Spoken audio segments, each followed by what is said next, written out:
seguimos hablando de historia de México, en la que ya habíamos platicado de lo de las Guerra de la Reforma o Guerra de los 3 años, en la que ya va a empezar a figurar Benito Juárez.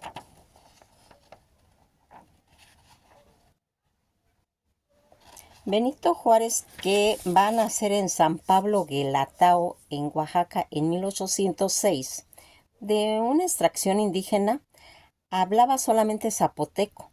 Durante pues gran parte de su niñez en la ciudad de Oaxaca, vivió con su hermana Josefa, quien pues servía en la casa de don Antonio Maza. Él va a ingresar a estudiar en el seminario de Santa Cruz, su único plantel de secundaria que existía pues en Oaxaca. Posteriormente Juárez va a ir a estudiar Derecho al Instituto de Ciencias y Artes y fue regidor de Ayuntamiento de Oaxaca en 1831, diputado local en 1833. Durante pues algún tiempo vivió de su profesión, pues defendiendo comunidades indígenas, y al ser derrocado el presidente general Paredes Arriaga, Juárez pues va a resultar electo diputado federal y le correspondió aprobar el préstamo en el que estaba Gómez Farías. Había solicitado a la iglesia en 1847 para pues financiar la guerra contra Estados Unidos de América. Ya como gobernador del estado natal de Oaxaca en 1847, procuró pues tener un equilibrio económico y ejecutó obras públicas, caminos, construcciones del Palacio de Gobierno, fundación de la Escuela Normal, levantamiento de una carta geográfica y del plano de la ciudad de Oaxaca.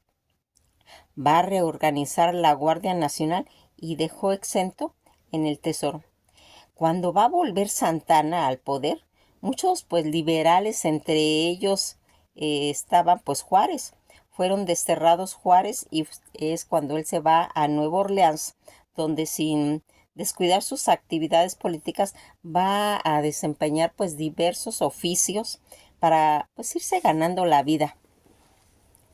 Toda esta situación en la que vamos viendo que tanto en México se proclamaba, estaba pues lo del plan de Ayutla, que desconocía a Santana como presidente. Recuerdan cuando ya platicamos de todo esto. Y al caer Santana y llegar Juan Álvarez a la presidencia, va a nombrar a Juárez ministro de Justicia e Institución Pública en 1855. Desde ese ministerio expidió pues la ley sobre la administración y la justicia orgánica en el Tribunal de la Nación, del Distrito y Territorios, lo cual se conocería como la Ley de Juárez, con lo que fueron pues abolidos todos los fueros, privilegios que tenían tanto los militares, el clero y por encima de todas persona, nombrando pues gobernador de Oaxaca. Va a convocar a una elección. Como resultado de ella fue reelegido. Pues no reelegido, reelecto. Eh, Va a promulgar en los estados de la Constitución de 1857, del cual ya vimos la importancia en lo de la batalla de Tacubaya. Se nombró ministro de Gobernación en 1857 y posteriormente fue elegido presidente de la Suprema Corte de Justicia. Durante todo ese gobierno, el presidente Comonfort, al desconocer a Comonfort la Constitución de 1857 y al dar ese golpe de Estado que ya hemos platicado, encarceló a diversos ciudadanos, entre ellos a Juárez. Este acto de Comonfort desencadenó pues lo que se le denominaría pues las leyes de reforma. Toda esta situación en la que se va haciendo pues marcada la trayectoria de este gobernante. Fíjense que algo que aquí ya habíamos visto, eh, este personaje Benito Juárez García, que era su verdadero nombre, que va a nacer en Guelatao, Oaxaca en 1806, y que va a ser hijo zapoteca a los 3 años que fallecieron sus padres, llamado el señor Marcelino Juárez y Brígida García. quedaron pues él al cuidado de los abuelos paternos, junto con su hermana María Josefa y Rosa, su hermana menor, pues casi estaba recién nacida. María Longinos pasaría a vivir con su tía Cecilia García, pues tras de fallecer sus abuelos se van a trasladar a vivir con su tío Bernardino Juárez, quien parece ser que se emborrachaba habitualmente y se dedicaba al pastoreo de ovejas. Fue en este ambiente donde Juárez fue, se puede decir, aprendiendo todas las labores y sus tareas campesinas. Y bien si su tío le enseñó a leer el idioma castellano, que consideraba pues totalmente esencial para prosperar económicamente y socialmente la figura de su sobrino. Dos hechos que cruzan esa decisión de establecerse él en Oaxaca en una, pues es la necesidad de complementar pues la formación, y otros era un descuido en la realización de sus labores que él no quería tener, lo que hizo pues temerle al castigo de su tío, y así como 12 años se escapa de la casa y se va a establecer con su hermana María Josefa, que ya habíamos comentado. Ella era cocinera en la casa de la familia Maza. Toda esta etapa gracias a su hermana y a la propia familia Maza, consigue pues incrementar todos los estudios que él tenía. Vive unos años, pues se puede decir que en estabilidad, aprendió el oficio del taller de encuadernación. Estos datos son importantes, por eso dimos unas pinceladas de su carrera política, pero estos son cuestiones de su vida personal. En ese taller de encuadernador, don Antonio Salanueva, que lo permite también pues aprender mediante la lectura de autores como Fiego y Plutarco. Con este bagaje puede pues ingresar al seminario como alumno externo.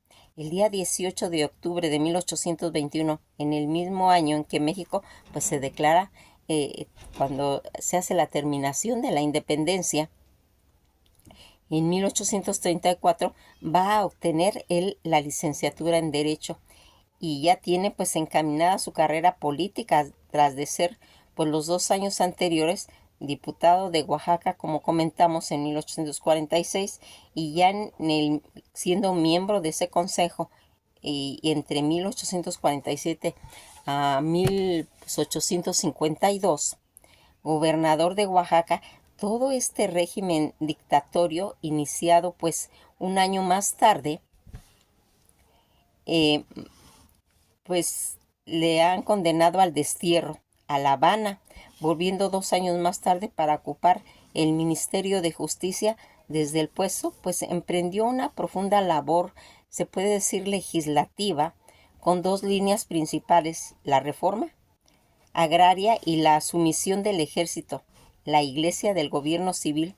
Su cuerpo legislativo se plasmó en la Constitución liberal, moderada en 1857, un golpe de Estado que había sido dirigido, ya habíamos comentado, por Ignacio Comonfort, hizo a Juárez ser encarcelado, iniciando así la guerra civil y la presidencia del Ejecutivo al conservador Félix Bluaga.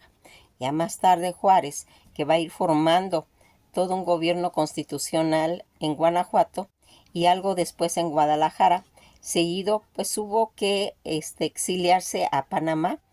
Cuando él vuelve a México en mayo de 1858 y viéndose en Veracruz, su gobierno fue reconocido al año siguiente por los Estados Unidos, iniciando entonces todo el proceso político conocido como la Reforma, y en la que aquí vamos viendo la pérdida de todos los bienes eclesiásticos, la eliminación de las órdenes monásticas, la recuperación de los conceptos en el registro civil y la separación de la iglesia y el Estado.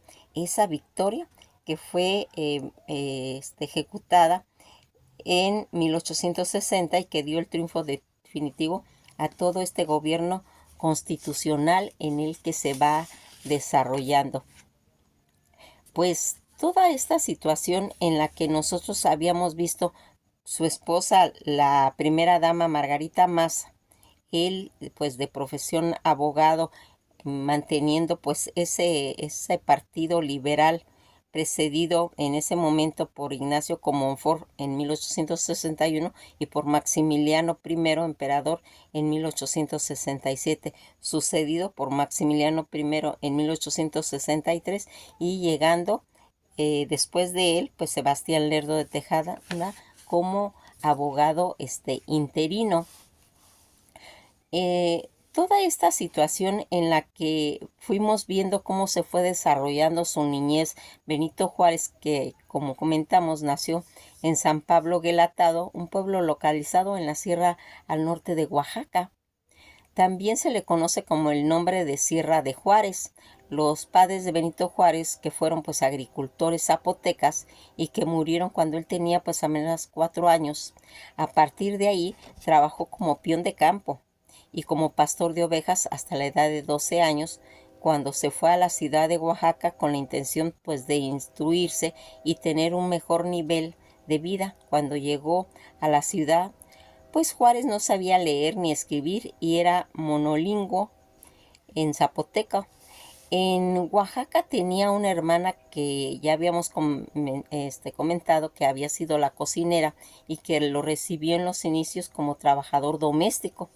Un padre franciscano de nombre Antonio Salanueva se impresionó con la inteligencia de Benito Juárez y esa pues facilidad de aprender y lo ayudó a ingresar al seminario de la ciudad donde inició sus estudios Benito Juárez, aunque él se inclinaría por las leyes antes que la teología.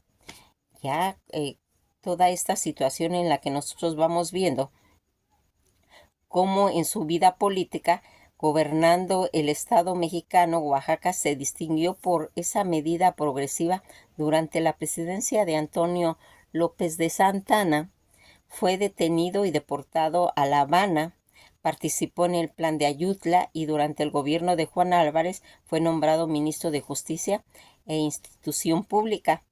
Todo esto que va a impulsar las leyes progresistas que auspiciaron a la Constitución de 1857, años en el que fue nombrado presidente de la Suprema Corte de Justicia. Todo ese levantamiento de conservadores que pues provocarían la guerra de reforma, durante la cual pues Juárez va a asumir la presidencia de la República en 1858 y proclamó las leyes de reforma. Un año después, dichas leyes constituyeron la base del Estado mexicano moderno: confiscación de los bienes del clero, nacionalización de tierras y separación tanto de la Iglesia y del Estado. En 1866 entra en la Ciudad de México y es designado nuevamente presidente en 1861. En este periodo, durante una grave situación financiera tras la guerra, suspendió el pago de la deuda externa, la cual causó la protesta de Francia, España y Gran Bretaña. Esta situación propició la invasión francesa con el acuerdo de los conservadores derrotados tras la guerra de reforma y culminó en la proclamación de Maximiliano como emperador de México. Fíjense, aquí vamos a ver una cosa que a veces hemos estado marcando en cuestiones de la política. Para ser un buen político, aparte de estar bien empapado en cuestiones de sociología, de política, de estructura, de conocimiento de todos los gabinetes y de la problemática que se tiene en un país, aquí también se van a ver características fundamentales. Por ejemplo, cuando Benito Juárez desconoce la deuda externa y se vienen 3 barcos con los franceses, con los ingleses y con los españoles, aquí todo ese esplendor de gabinete que hemos dicho que tenía Benito Juárez se va a juntar y se va a mandar a a un personaje que vaya, se puede decir que a mediar, ¿sí? Y van a escoger a Manuel Doblado. Manuel Doblado, que tenía las características de ser un buen diplomático, de manejar la diplomacia, va y trata, en la cual pues va a convencer tanto a los ingleses como a los españoles de que sí se les va a pagar, pero que le den un tiempo. Mientras que los franceses pues ellos definitivamente dicen que no, que ellos van a poner, se puede decir, una como caseta, ¿sí? Donde se va a empezar a cobrar un impuesto, donde ellos van a empezar a percibir, porque esa era pues se puede decir que el plan que les estaba ofreciendo Manuel Doblado, y que ellos van a mandar a un emperador, donde ahí va a ingresar Maximiliano I, y que se va a hacer todo este recorrido. Cuando veamos a Maximiliano vamos a platicar bien de todas estas situaciones en las que se va haciendo, apoyándose pues en la burguesía y por los vastos sectores que se estaban haciendo en el campesinado. Se organizó la resistencia de invasión de la corona y la entrada a su capital, la reelección como presidente, que ocurriría en 1867. Este nuevo periodo se caracterizó por un autoritarismo y una nueva ley creciente de dificultades, se puede decir, en cuestiones financieras, y donde van a ir perdiendo pues el apoyo de los liberales, el acceso de bandolerismo y el desorden en los que caminaron pues ciertas situaciones que pues trajeron problemas. Fíjense en que cuando Juárez bien había suspendido pues el pago de la deuda externa decretada por Juárez, pues se hizo tenso el clima prebélico, pues las relaciones con Francia, la Gran Bretaña y España. El Convenio de la Soledad apaciguó los ánimos de los españoles y los británicos que, como les comento, si bien Francia decidió intervenir militarmente en 1864, ocupada la Ciudad de México, los invasores pues proclamaron al archiduque Maximiliano de Austria como emperador de México. Esta situación bélica va a obligar a Juárez a extender su poder presidencial para contrarrestar esa ofensiva francesa, y así, al triunfo situado en Querétaro en 1867, acabó con el fusilamiento de Maximiliano el día 19 de julio en el Cerro de las Campanas. Reelegido presidente, su mandato conoció innumerables pues problemas, ¿sí?, que pues se fueron resolviendo. El primero de ellos sería el bandolerismo y la lucha armada revolucionaria que amenazaba con quitarle estabilidad en todo el régimen, no menos importante en la oposición de grupos pues reaccionarios opuestos a la Constitución. Acusaciones de corrupción y fraude de las elecciones minaron pues la confianza popular de todo ese gobierno de Juárez, rematando en su intento de alcanzar mayor cotas de poder para estabilizar pues al país. La contestación popular cundió incluso entre sus propias filas, dando como resultado la deserción de Porfirio Díaz, militar destacado en la lucha contra Maximiliano y Lerdo de Tejada, quien fundó su propio partido. Algunos pronunciamientos como los de Treviño y Naranjo hubieron de ser pues sofocados y minaron sobre Díaz y sobre Juárez, que acusaba al dictador. Acabó con una revuelta cuya, se puede decir, propuesta principal era impedir la reelección del presidente de la República. Tras reprimir este último levantamiento, que sería el 8 de junio de 1872, va a fallecer Benito Juárez de un ataque al corazón, dolencia que sufría desde tiempo atrás. Aunque hay versiones que también hay teorías que se manejan sobre el fallecimiento de Benito Juárez, porque aquí se maneja como una situación de un infarto al corazón, pero también dicen que posiblemente fue envenenado. ¿Cómo? Él acostumbraba, antiguamente habían como unos recipientes donde ponían una esponjita con goma, y la gente acostumbraba a pasar los documentos, las hojas, mojándose el dedo, y se puede decir, goma, o agüita, porque a veces eran esponjitas con agua, pero dicen que tenía veneno y que posiblemente con eso fue con lo que se envenenó, pero esas son teorías. Pues nos vamos a quedar hasta aquí, porque hablar de Benito Juárez es todo un rollo. Hay cantidad y cantidad de situaciones, porque pues aquí en los últimos años de su mandato presidencial, donde asumió nuevamente la presidencia constitucional en diciembre de 1867, y sin embargo pues ya como les comento, existía un país, numerosos sectores en los que se oponían a su gobierno, y entre los que ellos estaban encabezando Porfirio Díaz, el candidato político derrotado electoralmente por Juárez, que encabezó una rebelión en 1871. Después de la reelección de pasaron meses en la que quedaba de vida tratando de reprimir una sublevación pues porfirista, pero él va a fallecer antes de lograrlo, y eso ocurriría el 18 de julio de 1872 en la Ciudad de México. Toda esta situación que hemos ido mencionando, hay datos muy importantes por los que vamos a ir mencionando, pues conforme vamos a ir avanzando en todo esto de las leyes de reforma y todo eso, vamos a ir viendo características de los diferentes personajes que van surgiendo, pero también hay muchas cosas que tenemos que hablar de Benito Juárez. Que pasen una bella tarde, y esto ha sido todo por hoy.